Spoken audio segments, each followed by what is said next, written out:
I'm Randy and I make candy, and tonight I'm making candy cane cups. Stick around.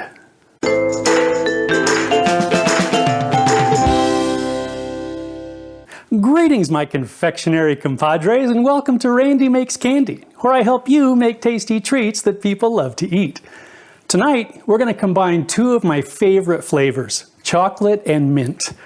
And I know that there are some of you compadres out there who aren't fans of the minty freshness, so feel free to substitute something else instead of candy canes.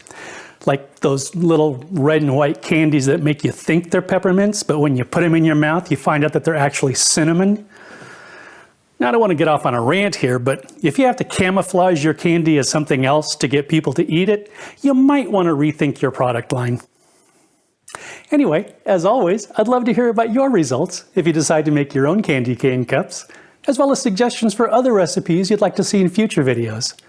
For this recipe, you'll need 2/3 of a cup each of dark and white chocolate or melting wafers, 4 drops of peppermint extract, and about 3 tablespoons of crushed candy canes or peppermint candies.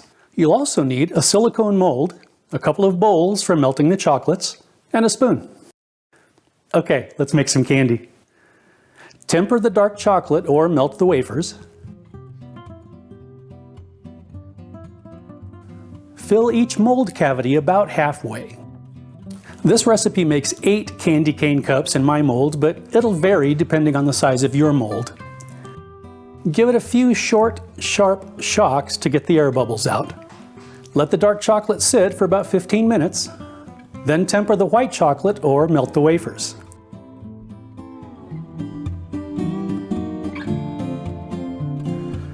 Add the extract and mix it in.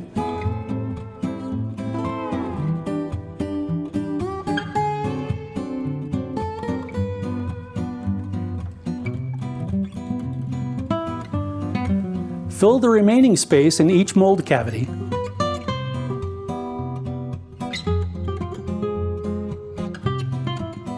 Then immediately sprinkle on some crushed candy cane pieces. Leave them on the counter to set. And that's it.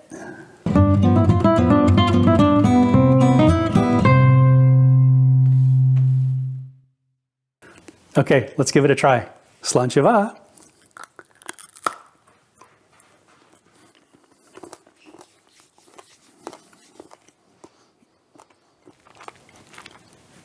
Okay, this is a little bit more substantial than I expected. I think it would have been okay if I'd made them a little thinner and gone for the full dozen. I'm not mad about it though. It reminds me of the Chunky candy bar from when I was a kid. Fun fact, legend has it that the inventor of the Chunky bar named it after his granddaughter, who was a chunky baby. I sincerely hope that isn't true. I mean, can you imagine growing up with that?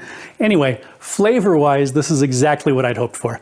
Layers of flavor from the 2 chocolates and the pop of the peppermint, and the rich and creamy mouthfeel offset by the crunchy candy cane pieces.